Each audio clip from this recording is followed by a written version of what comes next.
at halftime or something like that. It was just fucking ridiculous.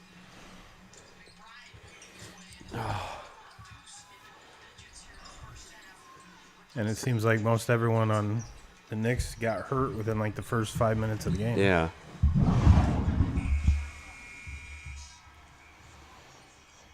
I totally forgot about the top five till I was putting the show together. I'm like, man.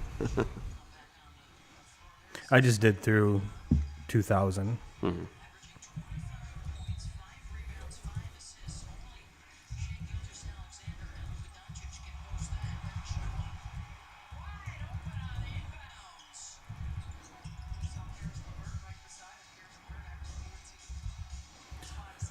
And when I was doing my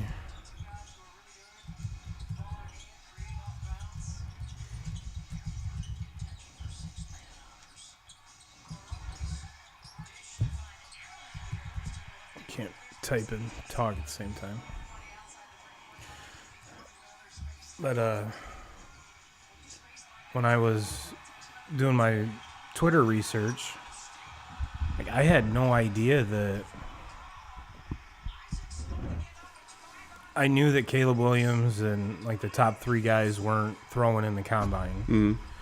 But man, it was so polarizing because half of Twitter thought JJ did really good, and the other half was like, this guy sucks. Yeah.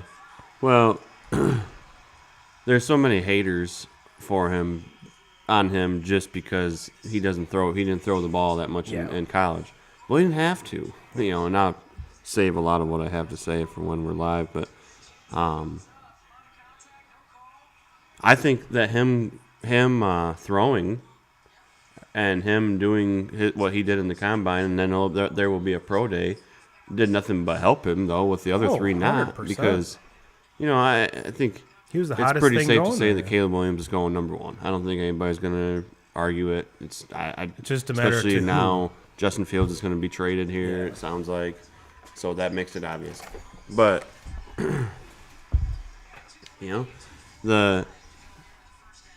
give JJ McCarthy what brain fart. What's his name there in LSU? Jaden Daniels has as two first-round wide receivers. Yeah. And then the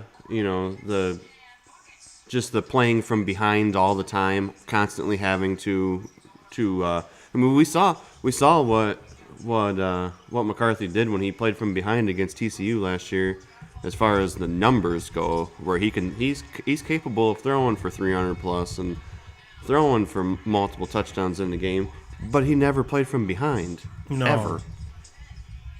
So, and then when it comes to because another part of being a quarterback is being a leader and being able to talk and being able to, and I think it's pretty safe to say in an interview process, he's gonna knock that. He's gonna beat everybody that there is to talk, because he's fucking sharp and he knows how to talk, and he's as far as character guy, you're not gonna find anybody better. I think him and May are gonna shine out in that aspect. And I think what helps him out too is that if he does land to like a New England, he fits perfect in there. Oh yeah. I would much rather land in New England than Washington, hands down. So if I was him, I wouldn't be disappointed at all. I mean, the payday is a little different, but that's all right.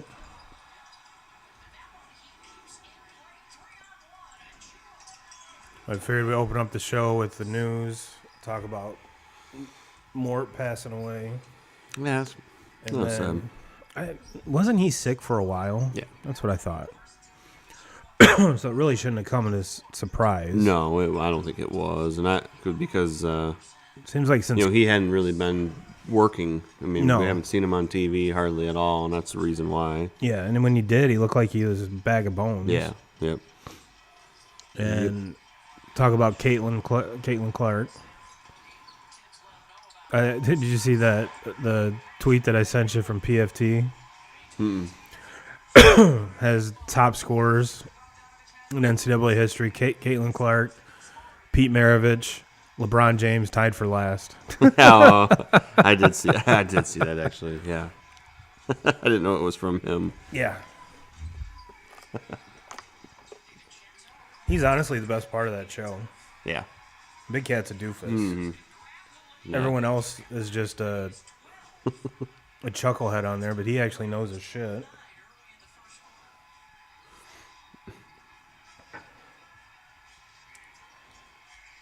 I'm actually going to. I'm gonna record tonight without headphones. Yeah? Yep. Going naked, I huh? don't really notice anything different with them. As far as like, I understand you can hear yourself better and kind of, but And we're close enough. As long as one of us has ears on, make sure the audio isn't going nuts. And every single time I wear them, I notice when I watch the videos, it makes my hat like crooked, and so I'm like, I'm fucking going without them. See how it goes. You always bust the kitty cat ones out again.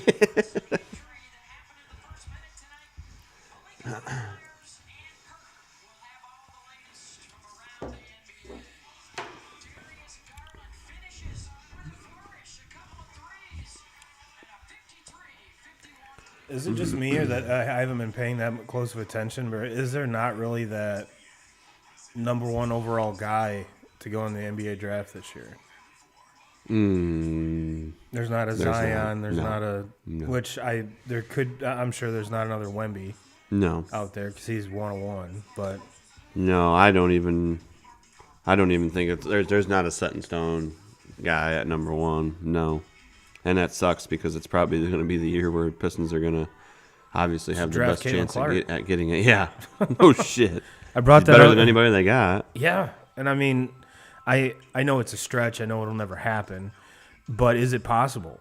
Like, I know she's going to declare for the WNBA draft.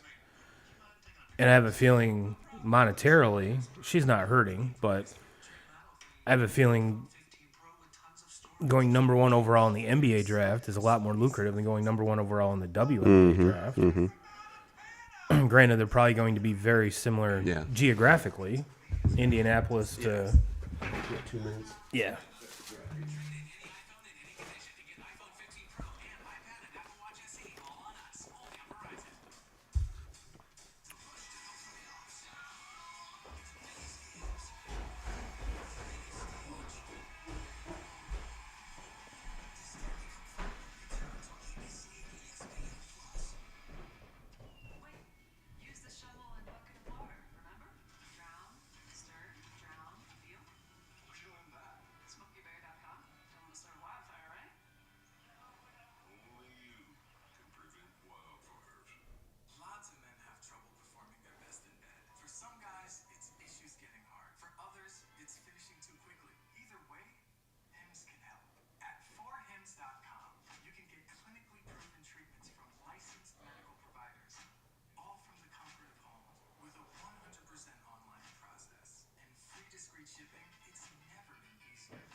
I didn't bother looking at the time. I went up and peed.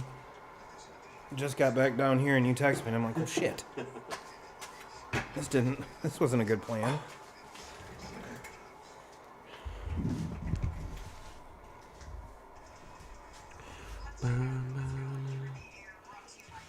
Yeah, speaking of audio, was it 2 weeks ago? I recorded upstairs and my mic was being stupid. So like half of the show was unusable. I tried to start it over.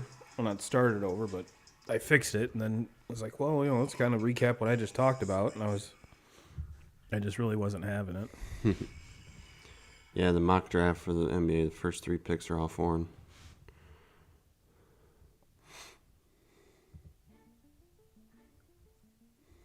Turbo 2K Show. What is up, 2K crew? It is that time of the week again, and your eyes do not deceive you. It is Turbo and 2Ks this week coming at you. 2Ks, what's been going on, brother? Oh, it's been good. It's been real good. I can't complain at all. I mean, the weather's been perfect. Been able to get outside and do some things. Nolan has just taken on football here recently. He wants to be a football player, so we've been outside all day today throwing a football back and forth, and you can't get enough of it. And I have to admit, it's a very, very cool feeling to to be able to get outside and throw the ball around with your son, and he's finally taking interest in that kind of stuff. So yeah, it's been pretty cool. It's better than having stare at a screen. Yeah, stare at a screen. Yeah. Absolutely. Well, 2K, it's good to have you back, my brother. And for those of you watching, we got a badass show planned for you today. We're going to run through some news because we got some big news that just happened today, 2K crew. But we also are going to break down kind of our kind of takeaway on the NFL Combine. I know I've been every time I've been trying to type this 2Ks, whether it was prep for the show or on the Facebook group, I type draft and then have to delete that. It is indeed the Combine. We're not at the draft quite yet. But we're going to break down some of the local talent there, see how how their performance might skyrocket or might kind of tank their draft positions, as well as we're going to talk about the NCAA basketball season up to this point, and we got a really good top 5 in line for you guys and gals. We're going to talk about our top 5 NCAA players since 2000. I was I initially tweeted at you 2Ks. As I said, our lifetime. Mm-hmm. But let's be honest, I'm 11 years older than you, and even if we go back to 1980, I really didn't start watching college basketball until probably when I was in high school. So round about 2000, call it good. I don't think granted, yes, Michael Jordan was playing college basketball when I was alive. Did I watch any of it? Just on clips. So that's what we got in store for you guys and gals and 2Ks. While you're gone, I made us some new graphics. Look at that. Nice. Pow! Oh, yeah. We're going big time for you 2K crew. And if you are watching us on YouTube, go ahead and give us a like. Hit that subscribe button. Hit the bell to get notified every time we go live. If you're watching us over on Facebook, I do appreciate you guys and gals. And if you're watching on Twitter, welcome. And if you're on the audio side, you are the unsung heroes of this show. Wherever you consume your podcast content, go ahead and give us a follow and give us a 5-star rating. Why don't you? Well, 2Ks. We're going to start off the show kind of, every time we open the show, I try to open it with some pizzazz, with some energy. But this was some news that came down earlier today that really isn't kind of uplifting. But this is a tweet from ESPN PR. ESPN is very sorry to share this devastating news. Award-winning journalist Chris Mortensen passed away this morning at the age of 72. Mort, you will be missed, my friend. I don't think I'm the only one that kind of grew up with NFL Live and his reporting on ESPN. And it seems like 2Ks, maybe it's us just getting old, or the guys that we grew up with on ESPN are getting old, but it seems like they're thinning out. Yeah. I mean, even Dan Patrick has a full head of gray hair now. Mm-hmm. And he said he's stepping away here very soon. But Rich Eisen still looks great. Yeah. Rich Eisen still looks great. Maybe he got out and went to NFL Live or the NFL Network at the right time to kind of help preserve some of that. But Mort, you will be missed, my friend. And if you do a quick search on Twitter, you will see all of his colleagues just giving some of the most genuine and some of the most heartfelt memories and everything of him. So rest in peace, my friend. You will be missed. But 2Ks, we had some uplifting news today in Iowa City. Caitlin Clark she passes Pete Maravich to become the NCAA's men's and women's all-time leading scorer. History made. Now, I believe the last time I did the show, I talked about her passing the career women's number. Mm-hmm. And today she needed 18 points, I believe it was, to pass Pistol Pete. And if I'm not mistaken, on DraftKings, you could have taken, I can't remember what the odds were, but you could have taken her breaking that by halftime, which she did. She had 18 points at halftime. Yeah. And one of the coolest things about her 2Ks, at least I think is cool, is that not only is she a prolific scorer, but she also leads women's basketball in assists. So if you think about it that way, she's averaging over 30 points a game, and which is I believe is leading women's basketball and leading in assists. So she's contributing, and she's a part of like 80% of Iowa's points. Yeah. I mean, we have watched some really, really good women's basketball players over the year. I don't think we've seen anybody as good as her. No. She is unreal. Kind of had that coming out party last season, especially in the tournament when we watched her kind of carry that team. That, let's just be honest, they did not belong. No. Where they were when they got to the national championship and then fell short to LSU, but. She just basically put the team on her back and carried them through that, and she's an incredible player, and she's going to go on to have one hell of a career at the next level also. Absolutely. Absolutely. And did they end up winning that game against Ohio State today? Mm-hmm. So they took down the number 2 team. So to say that not only is she making an impact on her team, historically, but her team itself rallies around her, and she did come out and say that she is declaring for the WNBA draft, so it kind of took the pressure off her teammates moving forward in the Big Ten tournament and in the women's March Madness. So that was awesome of her, because she really could come back. She could have come back next year, but at this point, I mean, yes, she would want to win a national championship, but what else is there to do? Right. I mean, you've done it. And there's a lot of people saying, well, with her NIL and stuff like that, she's making quite a bit of money. And to say that she's the top NIL person in Iowa is kind of an understatement. But she's sponsored by like Gatorade and a bunch of these other things that are going to just follow her to Indianapolis, because Indy does have the number 1 overall pick. And this would be like Cleveland passing on LeBron. Yeah. You know what I mean?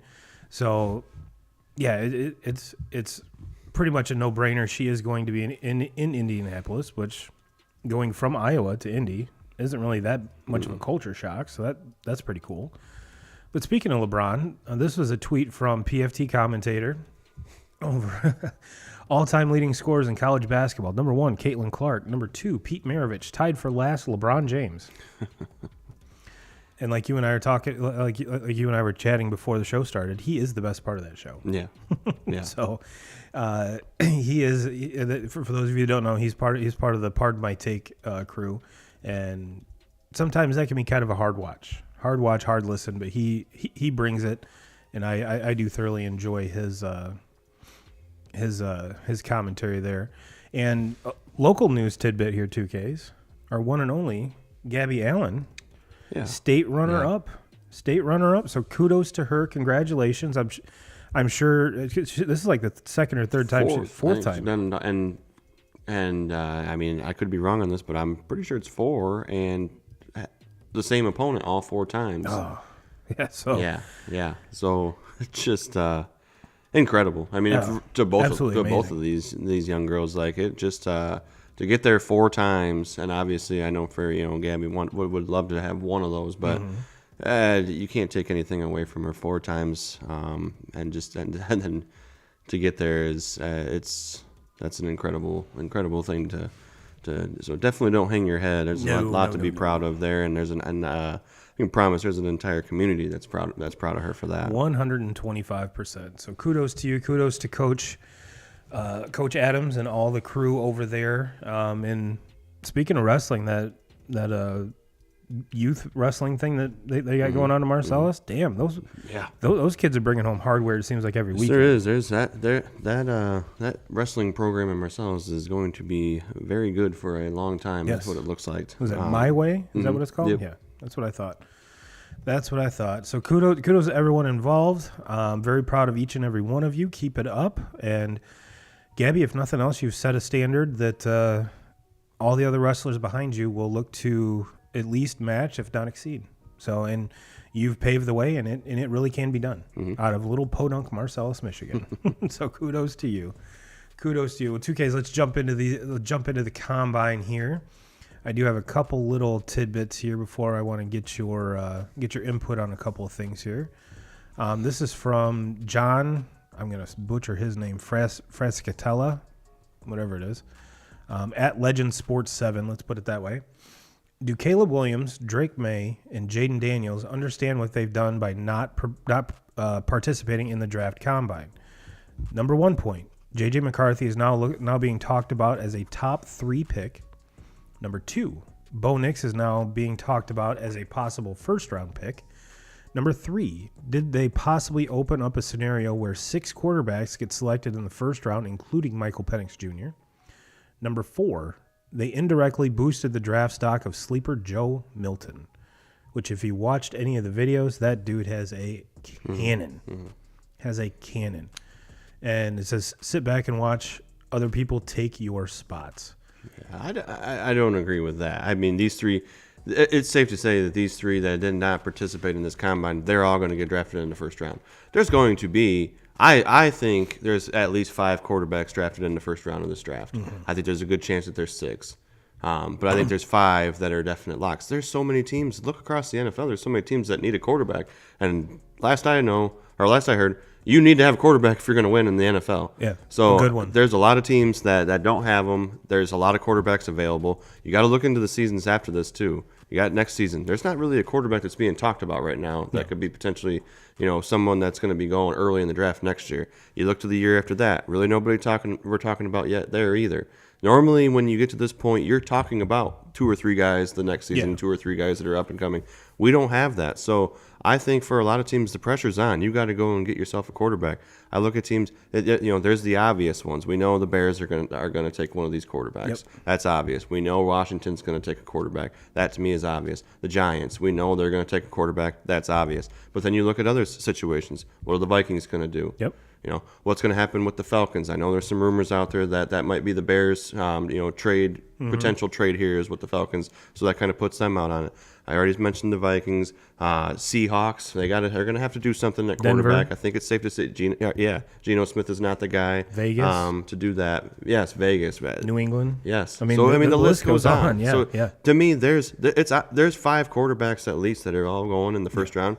I think the guys, the kids, the J.J. McCarthy's, the Penix, the ones that were there that were showing out, doing what they're doing in the combine here. They obviously maybe raised their stock. Maybe we see McCarthy. I kind of had McCarthy before the combine being someone that we're looking at maybe late 20 in the draft. Maybe now he moves up. Maybe somebody's going to feel like they're going to need to trade up to get him. It's going to be interesting to see. But as far as that last comment saying for these 3 sit back and lose your spot, I disagree with that. And I think even regardless of what happens, there was an opportunity. There's an opportunity, and there's a lot to, it still needs to happen yet.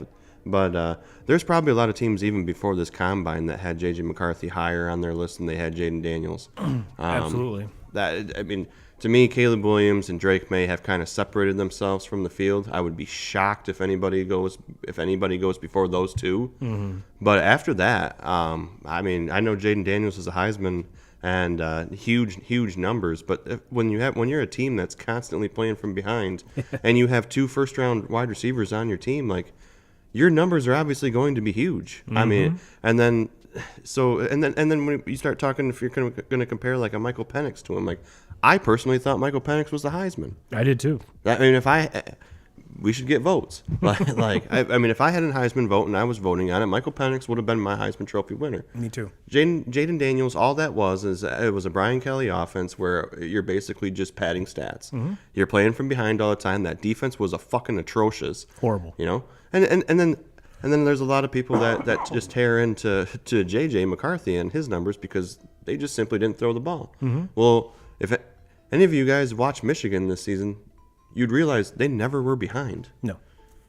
So and when they were, it was 3 to 7 points. If you have the best defense in college football, and you have arguably the best offensive line in college football, and you have Blake Corum as your running back who led the NCAA in touchdowns this year, Why? I mean, why? Why would you have to throw it? You don't need to throw it. They beat Penn State without throwing the ball in the second half. Yeah. So there's nobody could sit here across the table from me and convince me that J.J. McCarthy, with his arm talent and just the athlete that he is, that if he was given the players, the wide receiver weapons, and was constantly playing from behind like Jaden Daniels at LSU, that J.J. McCarthy doesn't have the talent to do what Daniels did. I will argue that with anybody until I'm fucking blue in the face. The difference is Daniels was behind all the time and lost multiple games, lost 3 games on the season. So he was playing from behind all the time, so padding the stats, and the other one never lost a fucking game and never was behind. The only in my eyes, 2Ks, the only thing that separates those two dudes is Daniels' running ability. He's elusive. He's more of a. I think McCarthy's better. I think McCarthy's more athletic. No, I honestly do. I'm not arguing that fact. I'm just saying that's what separates them. Yeah. Which one is better? I'm still leaning towards McCarthy. Yeah. The leadership aspect is huge. The hell is that noise? the leadership aspect and a lot more in the package for me is worth more. But let's take a look at the first round draft picks here. The Bears obviously are going quarterback. Commanders quarterback. Patriots quarterback. Number 4, the Cardinals are not going quarterback, or at least one would think. But this could be a potential trade spot to trade out of that number 4 pick, fall down, and get some more Marvin Harrison Jr. I mean, he seems to be the next slam dunk after these 3 quarterbacks. Arguably, you could say he's the best player in the draft. Oh, 100%. I honestly think he is the best player in the draft. And then Chargers, no quarterback. Giants, definitely a quarterback. Even though Danny Dimes is still under contract, that's still, in my eyes, a moot point. Tennessee, possibly. I know Will Levis is there. Tannehill is a free agent. Derrick Henry's a free agent. What's that offense going to look like without Vrabel there? Who knows? That's kind of a wild card there. The Falcons, quarterback. The Bears, if for whatever reason they don't take Caleb Williams, number 1 overall, could possibly grab one here. I honestly don't see a scenario where that happens. The Jets, the Jets are kind of tricky. I honestly don't think they would waste a pick here to get the heir apparent to Aaron Rodgers, because obviously it's not Zach Wilson. In my eyes, that definitely needs to be probably the first, if not second, offensive lineman taken in the draft right here. The Vikings, like you mentioned with Kirk Cousins, he's a free agent. Who knows? And not to take anything away from Kirk Cousins, but if he's like the most highly touted free agent quarterback, I mean it's not aside from maybe Russell Wilson. Let's put it that way. But he still hasn't been released by the Broncos yet. It seems to be pretty evident that is going to be. But yeah, that's a definite landing spot for a quarterback, as well as Denver, the Raiders, which we talked about, the Saints. I think they did something. They restructured Carr's contract. Is he the answer? Is this a spot where like a Penix or a Bo Nix, or after those top 3, one of these players go here? I can see that. If one of them falls here, sure. The Colts, nope. If the Colts let Gardner Minshew out of the building, they're stupid. Not to say that Anthony Richardson is not the answer. That's just when you only play 4 games your rookie year, you better have a good backup plan like they had. Seattle with Geno Smith, who knows? Jacksonville, nope. Cincinnati, nope. Rams, nope. And then maybe 20 at Pittsburgh. There's a lot of talk about Kenny Pickett not being the guy. 21 is intriguing to me. The Dolphins? Yeah. He's that one isn't like, okay, let's spitball here. Let's just say, I like it. Let's just say that Penix is still on the board. Who right now is a better thrower of the football, Penix or Tua. I don't even think it's close. Penix. I don't even think it's close. But then again, I mean, obviously, the Dolphins game against Kansas City in the playoffs game was cold. Yeah. And what I took out of that as a fan is that Dolphins team is soft. They have to get tougher. Yes. They're very, very fast. They're very fun to watch. But when it comes to playoff games late in the season where you need to have that tough team, you struggle. But on top of that, Tua will never be a quarterback that will take teams to on playoff runs and win Super Bowls. So that's where they're an intriguing team to me. And I don't think it happens. No. I think they stand pat with him. But if I'm a Dolphins fan and someone like Penix is still on the board, and that pick comes and we're on, like, I think you have to consider it. But would you want to replace an injured, riddled quarterback with another one? That would be my only hang-up with that. Yeah. There's 4 or 5 quarterbacks in this draft that I would take all over Tua. Yeah. Who's injury, like you just said. I mean, that's another good point. It's been injuries. Mm-hmm. You get to restart that contract. It's kind of the same situation that we talk about with the Bears with Justin Fields. We say the Bears cannot turn this down because they get to restart the rookie contract with the quarterback. They're going to get something out of Justin Fields. Obviously, probably going to end up with a second round pick out of that. And then, and you're not having to renegotiate a contract with him, which gives, and you already are a team that leads the NFL in cap space. Yeah. So you can go and do so much this offseason.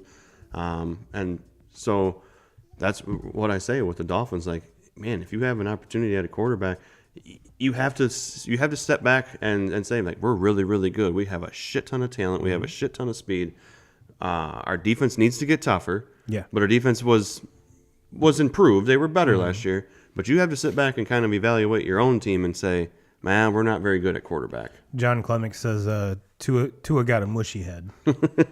John, he out of all the quarterbacks that got hurt last year, the first one, if you would have asked me week 1, if there's 14 quarterbacks go down, the number one person I would have said would have been Tua. Mm-hmm. And he played the whole year. Mm-hmm. Shockingly enough. I guess every quarterback needs to take jiu-jitsu and learn how to fall because it worked. It worked. And he had a hell of a season passing-wise. And like I said, just staying healthy. He's got 2 weapons that are probably the two of the fastest guys in the NFL. One is, as far as the fastest guy with the ball in his hands, and Tyreek Hill, and it seems like, and the thing that people always have raved about with him is he's accurate. Can't argue it, but he has no arm strength, so he throws a lot of 5-10 yard passes and just let your guys do. Now, how many times do you see Tyreek Hill completely burn somebody on a deep ball, and then he's underthrown, has to come back to it, to where, man, if you have somebody that has an actual quarterback arm. Yeah. An NFL quarterback arm, like not a high school arm, that can throw Tyreek Hill open on that. Like, those are touchdowns where no one even is in the screen with him as you're watching it. Now we continue down this. We got the Eagles. There's no need for quarterback there, as well as Houston. 24 the Cowboys 2Ks. I mean, you paid Dak. You're not taking a quarterback here.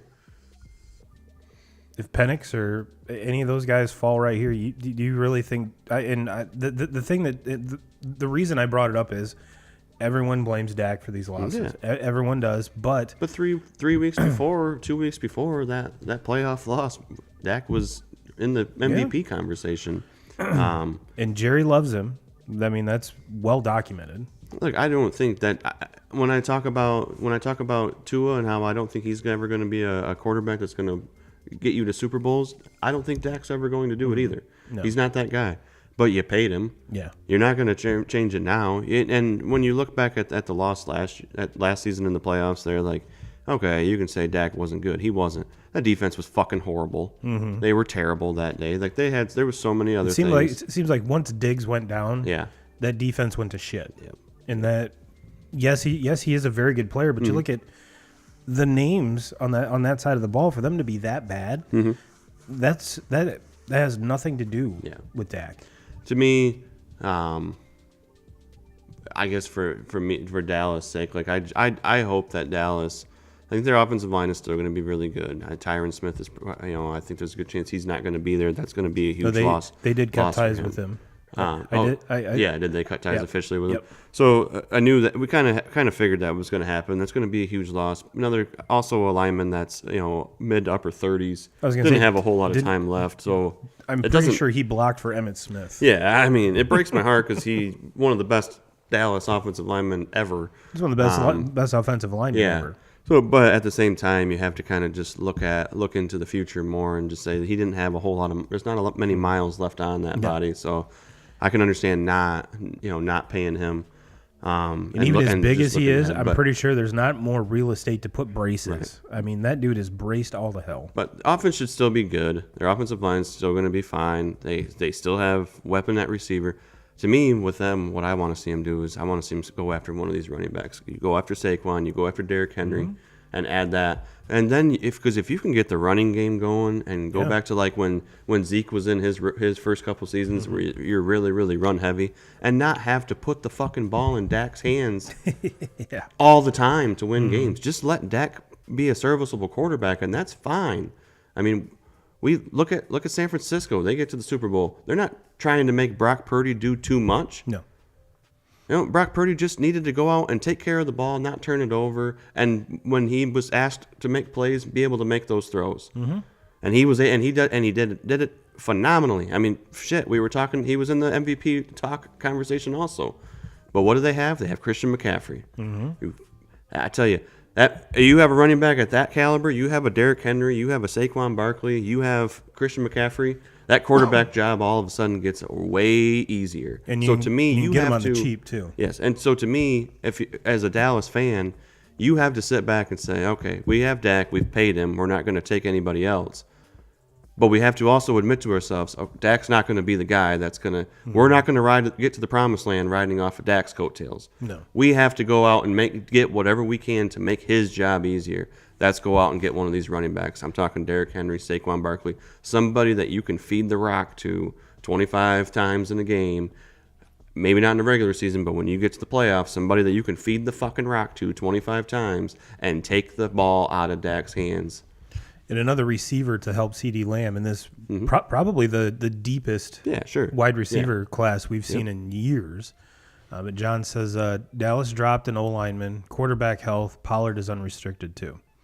And I mean well, I know I learned just from watching last year that Pollard is not the guy. No. Because Pollard fills into that number 2 role, being that second back.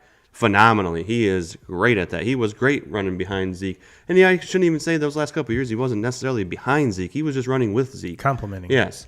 So and he's great at that. But as far as being the featured back for 20 carries in a game, he's not that guy. No. He's not good he's not good in the red zone and not even really a threat as a goal line back to be able to get in the end zone. And that's where you say, like, Derrick Henry, you give him the ball in the goal line, he's getting in that fucking end zone. With 4 guys draped all over him. Yep. Saquon Barkley, I don't even think we've seen close to what he's capable of because of the situation that he's played in his entire career. And you give him a situation where he has Dak Prescott, who's better than any quarterback he's ever played with, and all those wide receivers.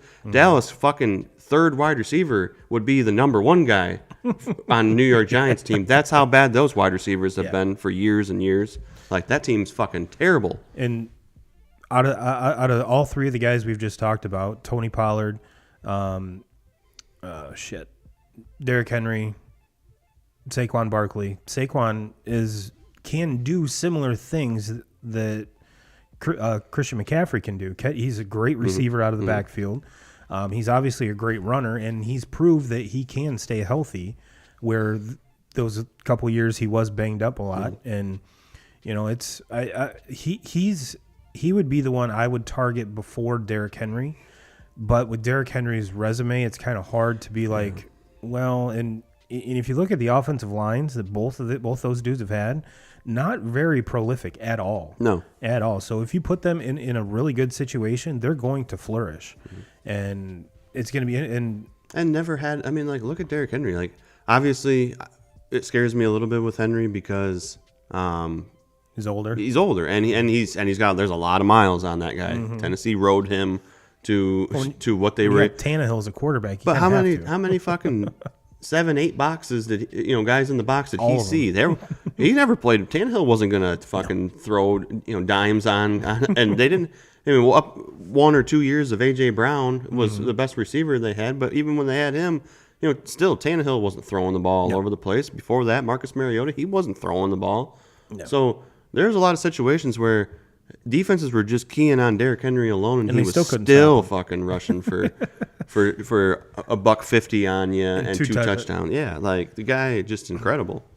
And I think it's safe to say that after, Tampa possibly, even though it looks like they're going to bring back Baker Mayfield, which I'm completely fine with. Everybody else, at 27, you might see Arizona take one, but I highly doubt it just because of we're not sure which Kyler. He did come back last year and. Well, now we're getting okay. into teams that were in the playoffs Yeah, last they were year. actually good. So if you're in the playoffs, you had a quarterback. You already have a quarterback, and if you are one of those teams that that didn't win the Super Bowl, like but all Buffalo, Detroit, Baltimore, like you have quarterbacks. There's other positions that are at need. Yes. So getting back to the combine 2Ks, we did see. Quarterbacks always take the limelight. For obvious reasons, it's you are not going to win without a good quarterback. But that receiver from what was it, Texas, set the 40-yard dash record. If you watch any of the 40s with a lineman, holy shit, we're seeing 350-pounders run in 5.02s. That's incredible. That's incredible.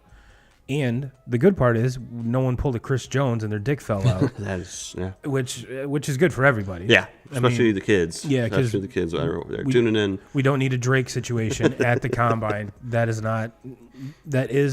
or never a good idea. But let's go a little bit further in depth here with this with JJ.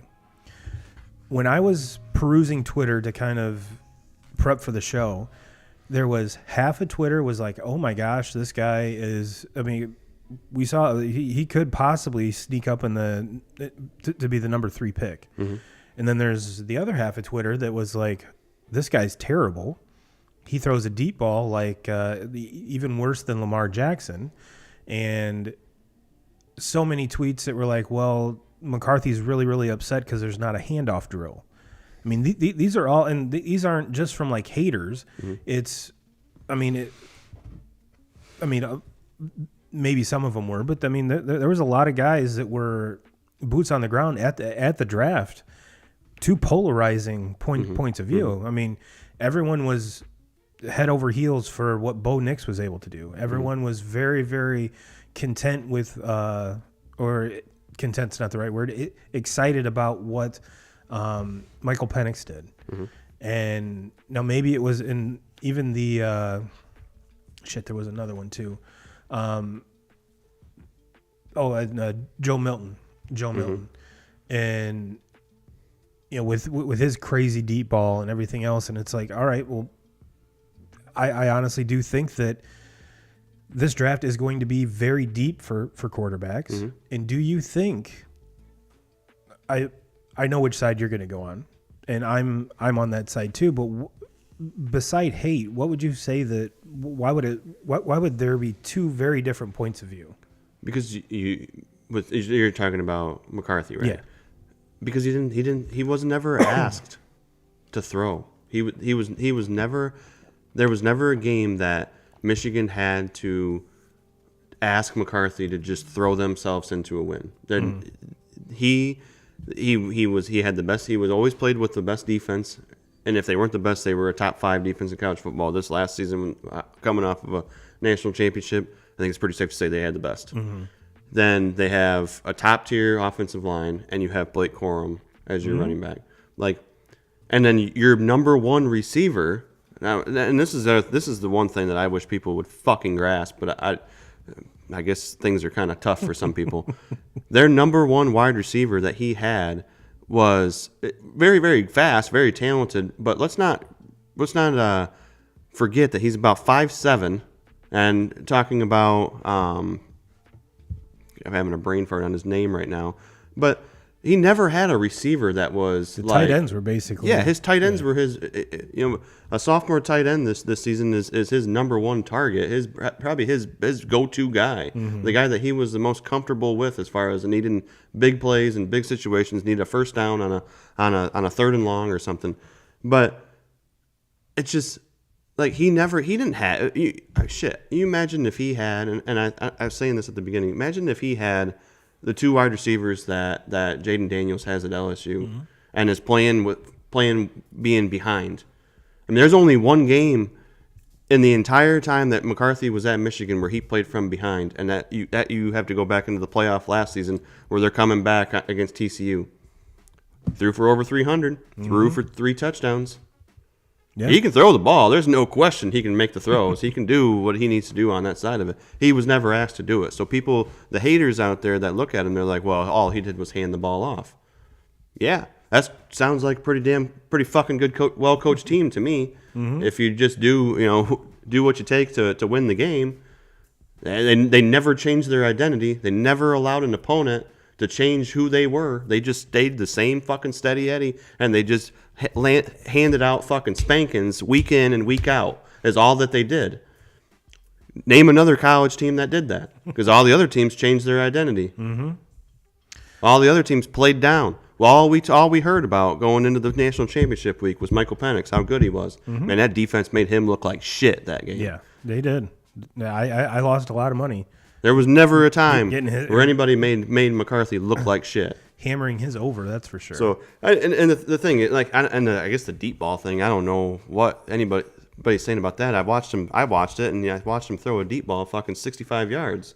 I watched the same thing. The only guy I saw that that I'm watching, and I'm like, man, that guy has a better arm than McCarthy, was Joe Milton. He's the only one. Yeah.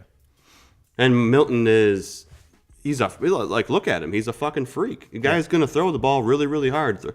But can he read a defense? Because he couldn't do that. Let's not forget, this is the same guy that McCarthy took. McCarthy took his fucking job. Yeah. He was at Michigan. And Michigan was recruiting McCarthy saying, this guy's not the fucking answer. We need this guy to come in. So let's not forget that.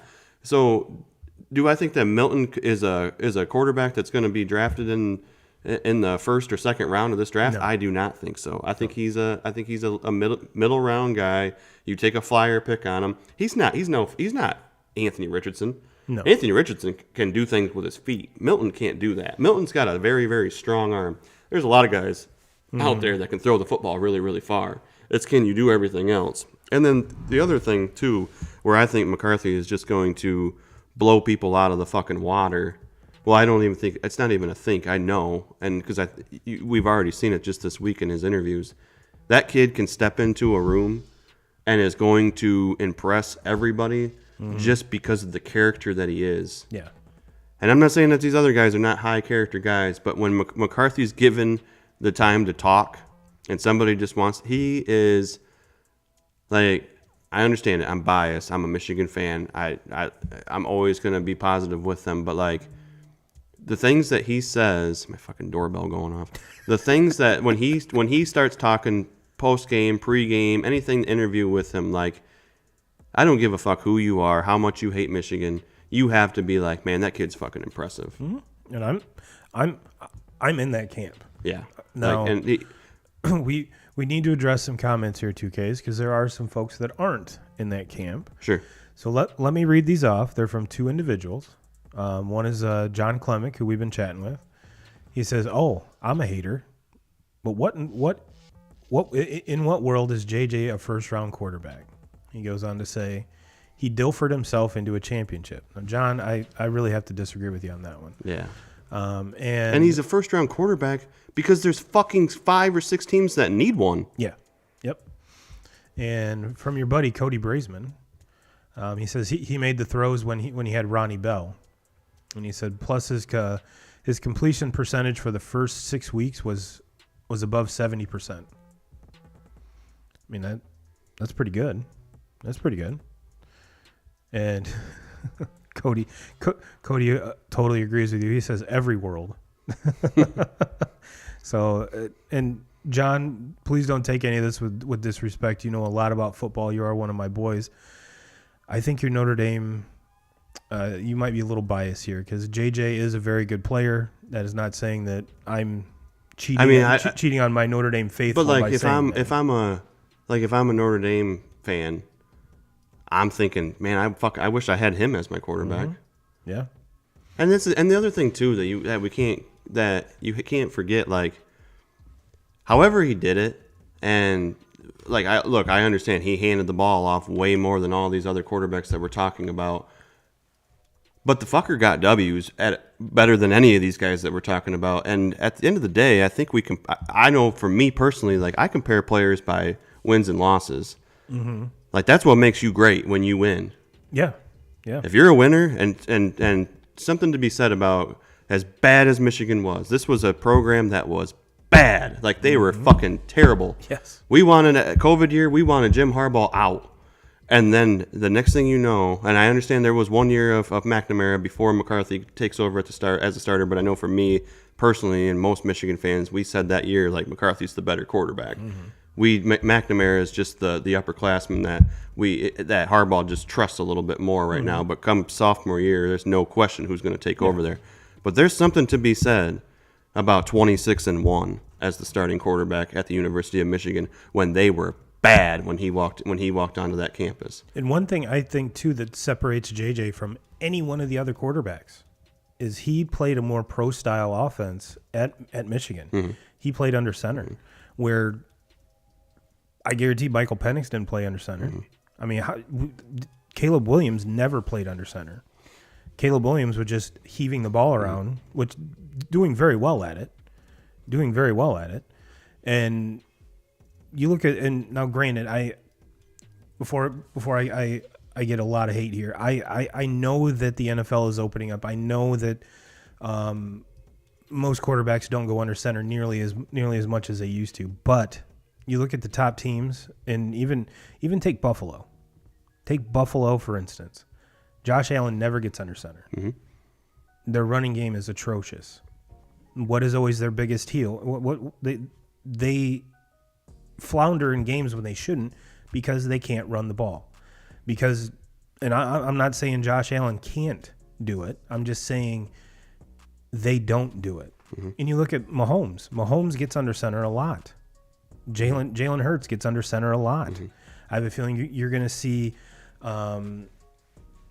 shit. I just went off on a tangent and lost my thought.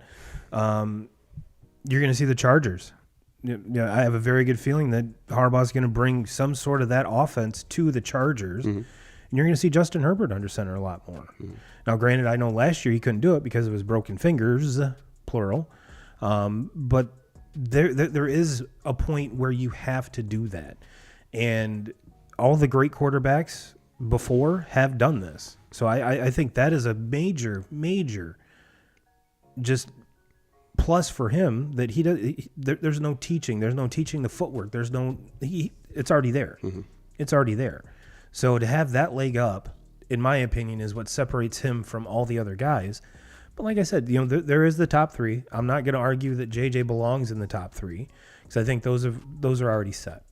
And if you're JJ, I would want to go a little later, so I'm on a little bit better into team. A better situation. Like, yeah. I mean, if you're sitting there saying you want to go to the Bears right now, nobody wants to. Fucking Caleb. No. If Caleb Williams, if he could say his piece right now, I know for a fact he's saying he doesn't want to go there. And then you look at the Washington. They're probably the best setup right now. Yeah, it's going into Washington.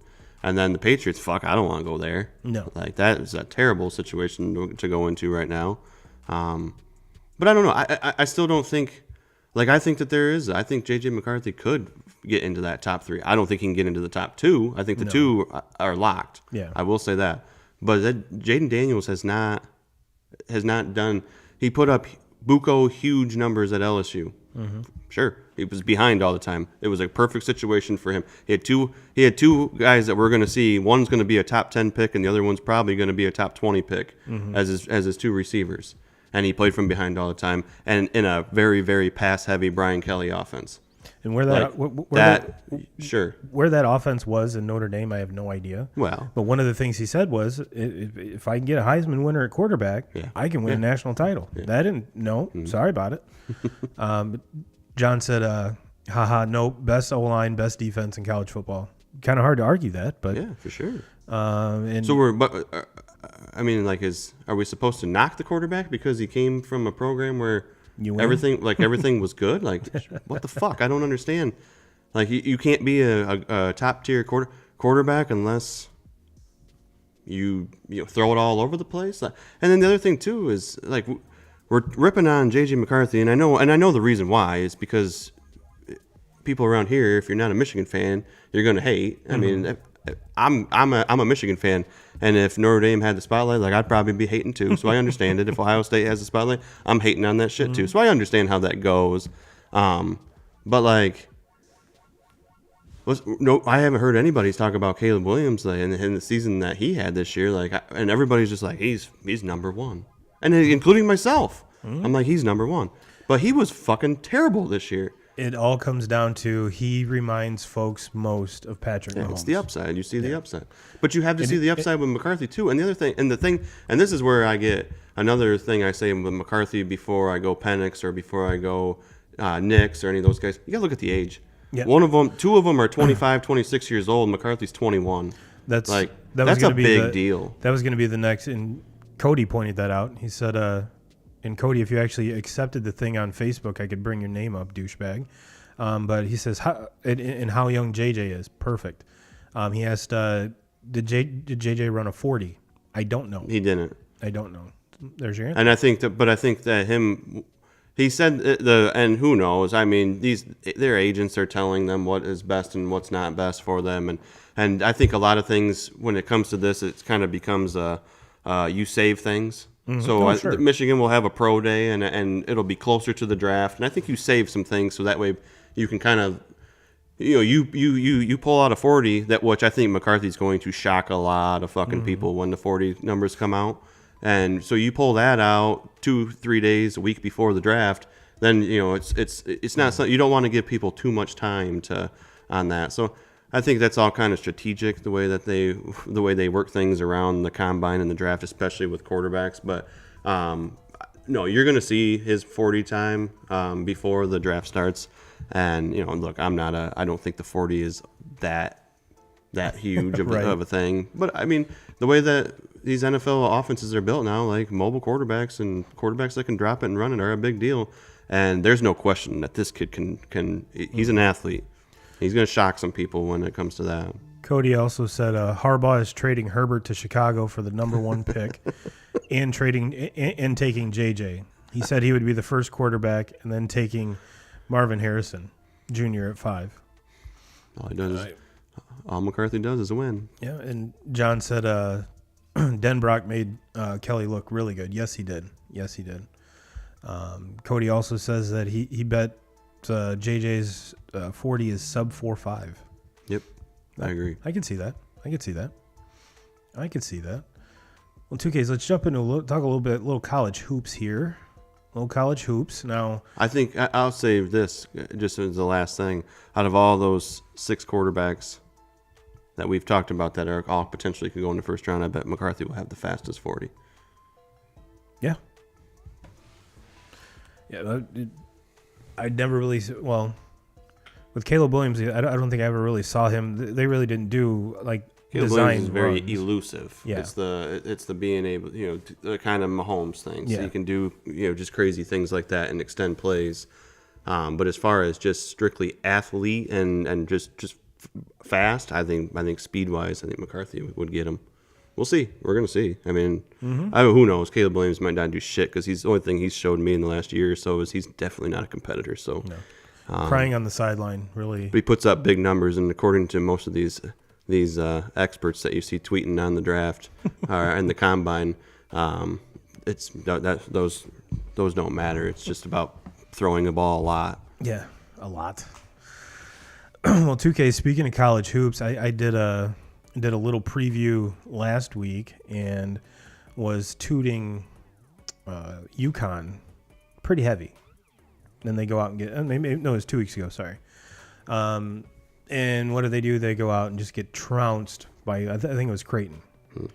So one of the things that I kind of said is that there isn't a number one, like a head and shoulders above anyone else number one team.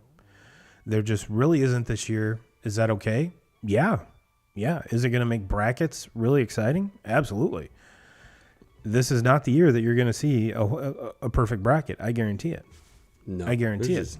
There's so much parity, and I think it's a lot of it is when we were just talking about college football, and when you talk about the NIL and the transfer portal and these kids being able to transfer everywhere, and I mean I could sit here and I could say a lot of negative things about that, and I think a lot of people would agree with me on a lot of the negatives, but one thing that I do really, really like about this transfer portal and the NIL is it has made a lot of parity in the league, in football and in basketball, and that we did not have, especially in football. I mean, there for a long time, it was Alabama every year. It was Georgia every year. They were recruiting down there in the Texas, the Floridas, all the best recruiting states, and they were down there just winning that shit year in and year out. They had the number one recruiting class, the number two recruiting class, 4 or 5 stars, the best quarterback. They had everything. And this transfer portal and the NIL has all of a sudden made things. I'm still not saying that other teams and conferences are to the SEC level in football, but they're gaining on them and they're getting closer. And so to me, I think that's a good thing. I like the idea of seeing, and we're seeing that in the basketball level too. Is we're starting to see some other teams that we never really talked about in years past, and all of a sudden, we still have the Blue Bloods, but we're seeing Houston come out of nowhere. I shouldn't say out of nowhere. They've been doing this now for a while, but 4 or 5 years ago that they weren't doing this, and now where we're at today, and we're a few weeks out from the tournament starting. I think Houston's is that team right now. Well, it's a good thing you brought that up too, Case, because I do have a tweet about Houston. This is from College Basketball Report. Houston is now 25-3, tied for the best record in college basketball. 9 Q1 wins, tied for second. One game lead in the Big 12. Number one in net, Ken Pom, whatever the hell that means. They said this team wouldn't be able to compete in the Big 12. Well, I think they in their early on here, I think they've proved a lot of people wrong. And I told you when we were talking about this at your house a couple weeks ago. I'm in Houston. I think it was number 3 at the time. I was like, this is the team I'm putting my money on. They're very well coached. I can really get behind the way they play, the style of play, and I think that style will translate to the big dance. But our buddy Cody here has some thoughts here. Where is it? He says, or a Big Ten team in the Sweet 16. Laughy faces. And he says, weakest Big Ten conference as a whole I've seen probably. Well, Cody, it's a good thing you mentioned that because I got another one here. And I know this is kind of hard to read for you guys, gals, so I'll go ahead and read it for you. Again, this is a College Basketball Report over on Twitter. The Big Ten basketball standings looks exactly opposite of football. Big Ten West teams hold the top 7 seeds at the moment. In 2Ks, to kind of go right along with Cody, there are only 2 top 25 teams in the Big Ten, with Purdue and then Illinois being the number 2 team, and then number 3, Northwestern. Yeah. And Nebraska, Wisconsin, Iowa, Minnesota, and we won't go much further than that. But yeah, this is a very down year for the Big Ten. They just and they don't have the teams.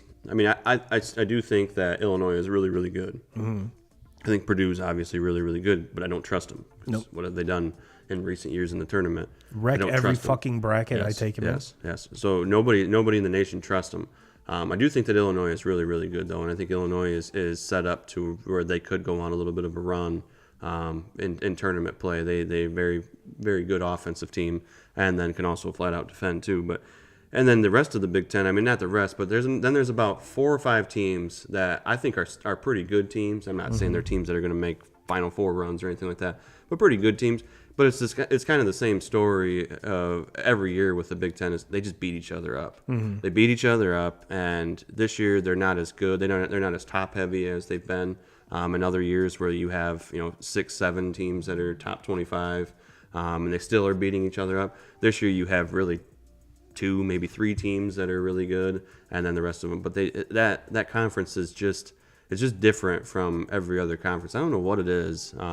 They don't call fouls. It's very similar to like Big Ten football. Also, Big Ten football is they can't match up with the SEC as far as like athleticism and all that. But they just beat each other up in Big Ten football too, to a whole different caliber than most other conferences. So it's that. I guess it's just that Midwest mentality of how of how you play. Ground and pound and 3 yards of dust. But no, we won't get into, because I have a feeling we don't have enough time left on this podcast. But I'm sure we'll get into it here eventually about the demise of Michigan basketball, because that's the name that's absent from the top of that Big Ten. Oh, it is bad. But here, let's. I did find this really cool stat about Kansas, and when I started reading this 2Ks, I'm like, oh man, I didn't realize the Jayhawks were that bad. Kansas basketball has officially had its worst regular season in the Bill Self era. The Jayhawks are messy. They're 21-8, 14-1 at home, 7-3 versus top 25 teams, a projected 3 seed. Basketball is the standard, Lawrence. So if your worst season at the helm of one of these blue blood programs is a number 3 seed, you're not doing too bad. Mm-hmm. You're not doing too bad. And Bill Self is one of those guys that, we've seen a lot of the kind of what we would consider old heads in college basketball step aside. You got Jay Wright, obviously Coach K, amongst even Mike Bray. There's a lot of turnover here, and we are seeing some of these programs still in good hands, but still there's some of them that are, Villanova for one, they've kind of dropped off. Mm-hmm. Duke is still they're still not the Duke that was, but it's still better than what it could be. Mm-hmm. And with Notre Dame basketball, there really wasn't a huge expectation for Coach Shrew over there, and that's kind of played out right in front of us. So give him some time. I'm really not worried about that. But it seems kind of like a flux year. You know what I mean? We're not really sure where anything's going to go. Like you and I were talking about before we went live, there really isn't like this predominant number 1 overall pick that's looming, a la Zion Williamson or some of these others that are like, nope, that's the guy. That's the guy. The number 1 overall pick, it's bound to be this guy. Mm-hmm. And I know I jokingly said, last week, or 2 weeks ago, but the audio is so fucked up that if the Pistons get the number 1 overall pick, could they take Caitlin Clark? It sounds kind of ridiculous, but she might be the number 1 player in the States. Yeah, as far as coming out, because I think what we'll see in the NBA draft is probably multiple players coming from overseas. Yeah, especially those early picks in the draft, because there's just really not a college player right now that's standing out at all. So then you got to look into that G League and what do you have overseas. And I know that there are some players over there that they'll probably look at that. The Pistons got a lot of shit they got to fucking figure out before they're going to be anything. And then you also have to you have to consider with the NBA it's a draft, so it's a lottery, so you're not guaranteed that. So. Yeah, if the Pistons could have just won the lottery last year, and got Wemby could be in Detroit too. Yeah, and that's another show. That's another topic for another show. Is I really want to talk about how good this kid really is.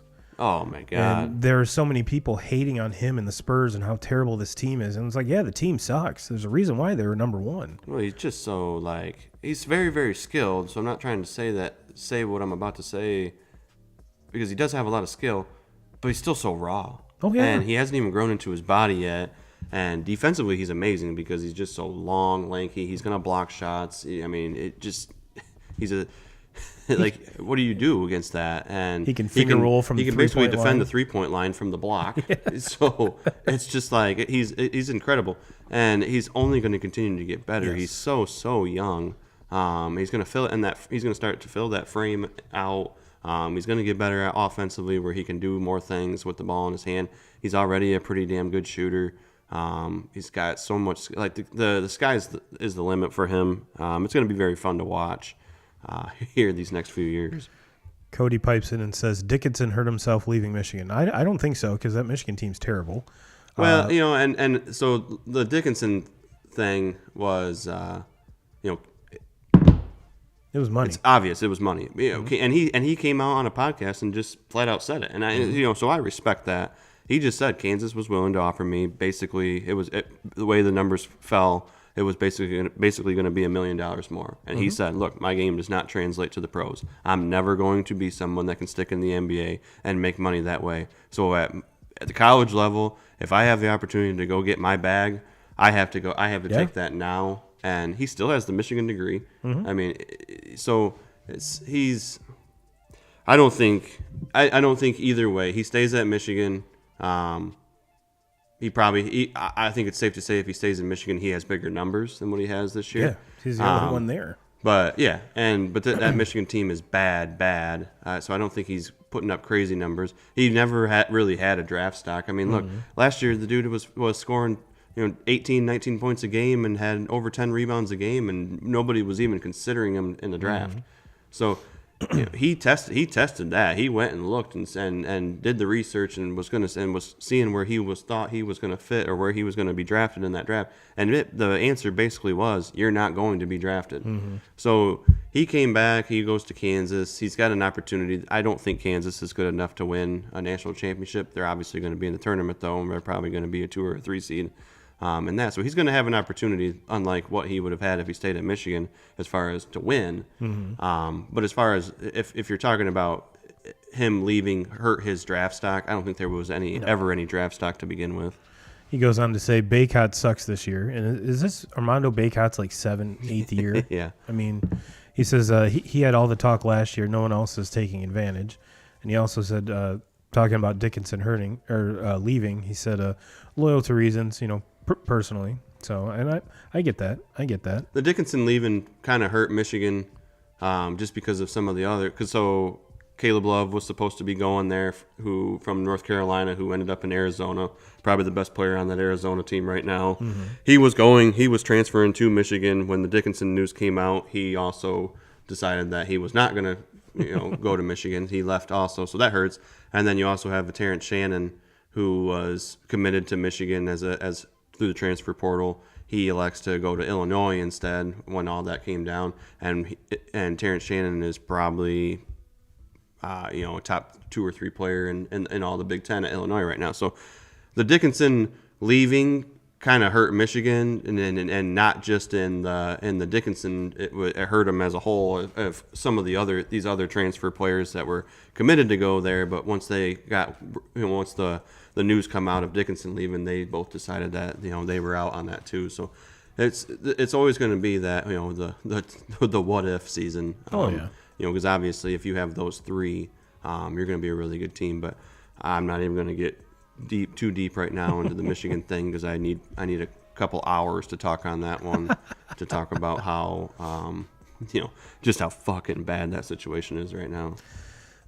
So I'm and Cody says and in a horrible Big Ten. Yep. Yeah. Yep. Well, 2Ks, let's switch gears here to our top 5. This week we're doing top 5 college basketball players since 2000. Since 2000. Do you have your list ready? Not really. If not, I'm still kind of. I can go first. Yeah, go ahead. Number 5, I'm going to go with Adam Morrison. I mean, that dude was... I mean, he pretty much is the one that put Gonzaga on the map. That team with him and that nasty mustache and long hair, it never really equated anything to the NBA, which was kind of sad because he was a big guy. He could shoot the lights out of everything. But as far as dominating college basketball during that time, I got to give a nod to Adam Morrison.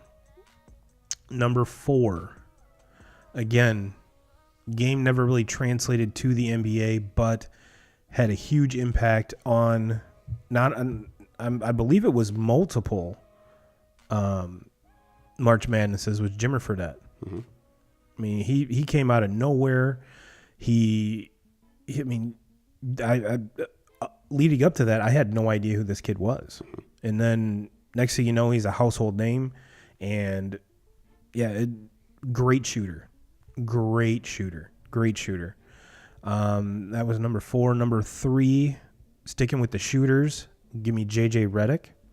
He was probably, during that time, the most clutch shooter out of anyone in college basketball.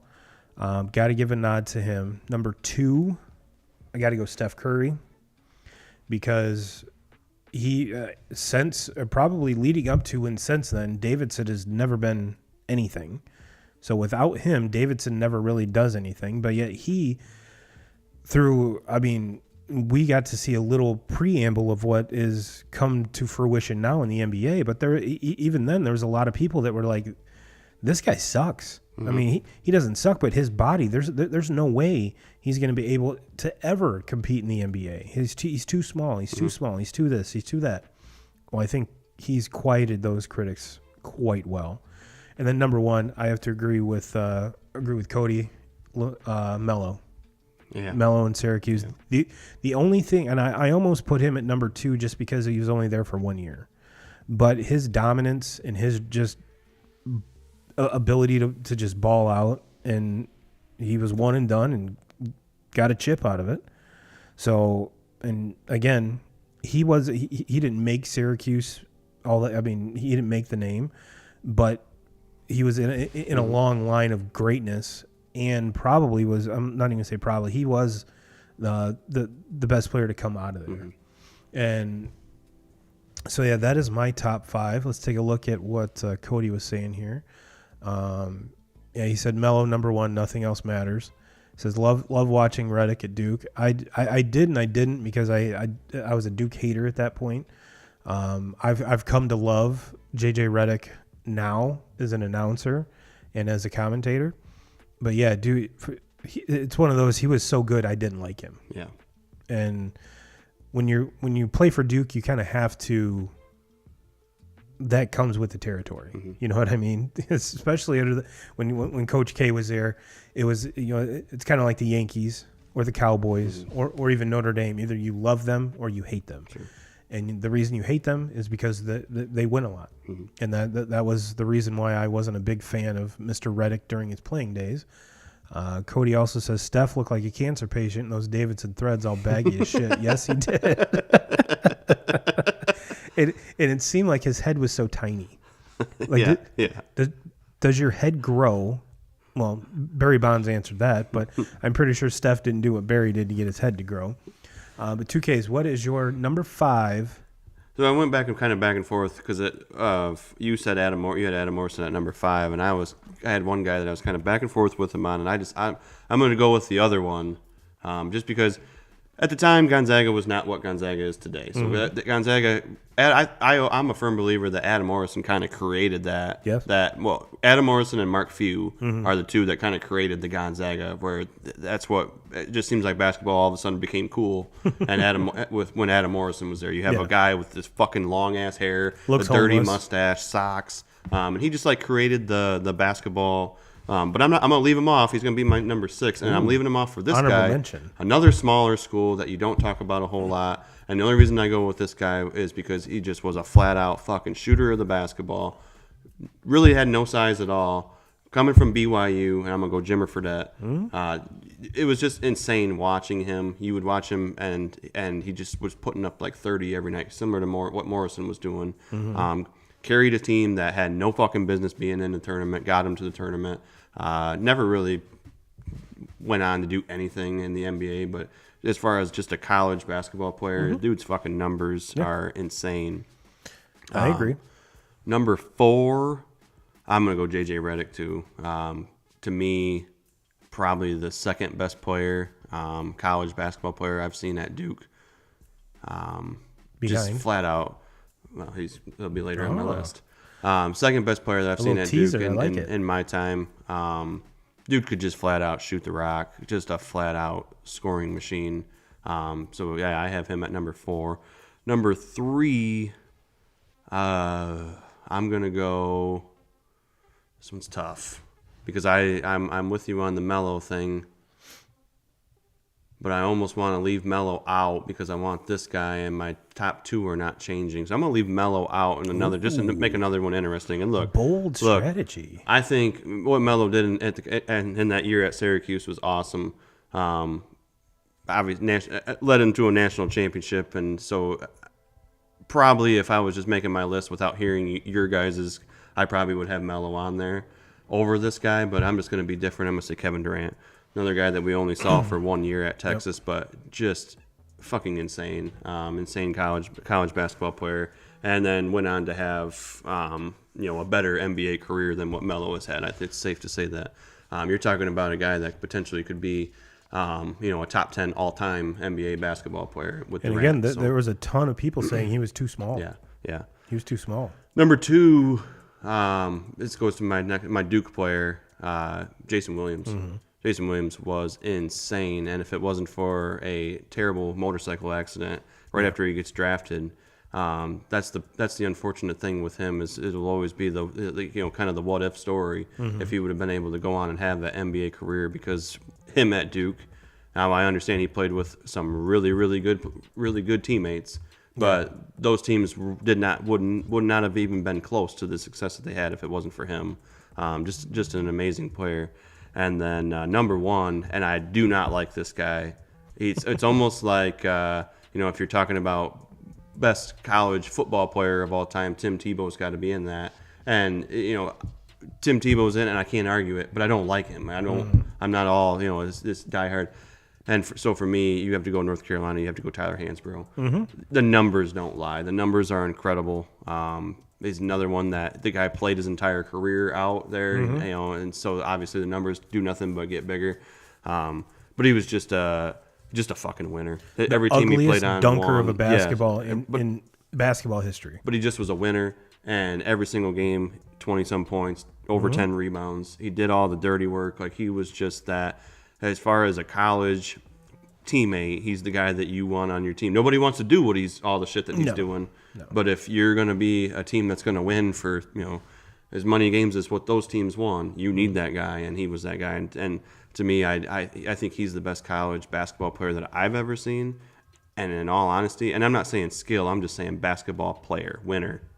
What we're talking about, what we talk about when we talk about Tim Tebow. Mm-hmm. If you're just talking about basketball player, I think it's Hansbrough. Honestly, I don't even think it's close. In doing the research on this, I found it rather. There were a lot of, and just this list here. This was one of the last ones I pulled up here. 2Ks. This is from the Complex, and they have the top 25 college basketball players since 2000, and in Trae Young, there's Buddy Hield and Blake Griffin, all from Oklahoma. How in Oklahoma never really sniffed any postseason, any postseason success at all. Yeah. And another one that almost made my list was Dwayne Wade. Mm-hmm. I mean, he took Marquette to a Final Four, I believe. And let's see here. Yeah, he had a triple-double in the Elite Eight against the number 1 seed Kentucky. So yeah, he but they fell short in the Final Four. I mean, what's kind of cool about this list, 2K, is you can see there's a lot of prominent NBA guys in here, but there's a lot of these guys that were never really did shit in the NBA. Mm-hmm. There's a lot of guys that were one and done. Yeah. So when you start talking about, like, when I say Tyler Hansbrough, he's my number 1. Well, he's a guy that played multiple years. Mm-hmm. I'm not saying he's the most talented guy. That's obvious. It's not. Right. There's fucking 20 guys. I can come up with a list of 20 that are more talented than him and had it, but the difference is they only played for 1 year.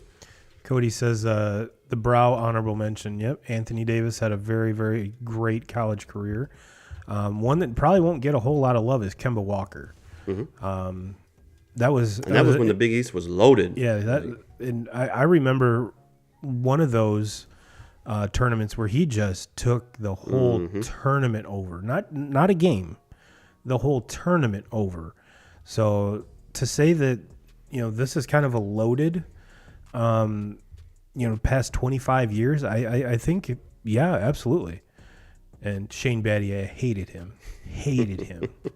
Michael Beasley. No, he's a freaking stud in college. And there's KD, looking scrawny as shit. Then JJ's number 6, Melo 5, Zion 4. Zion's way too high on this list. I agree. He was electric, yes. Anthony Davis 3, Tyler Hansbrough 2, and Jay Williams 1.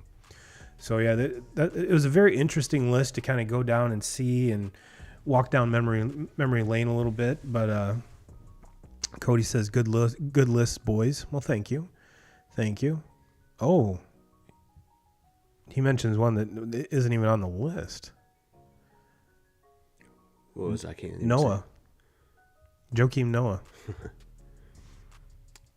No. Another nasty stash and baggy hair. that was a very, very fun team to watch, but he Yes. wasn't even the best player on that team. He wasn't even the best post on that team. Well, the best post on that team is still playing today. Horford was the best player on that team. I forgot he was there. You're right. Well, 2K Crew will get you out of here on that. Everyone have a great week. Enjoy the weather. Thank goodness it looks like spring is finally here. At least my flowers and trees and everything else is saying so. But yeah, it's I'm not sure. I kind of had an idea where we're going to go next week, but only time will tell. We'll leave it at that. And 2K Crew, like I said, we'll get you out of here. Have a great week. And as always, Jim Rome, we're coming for you.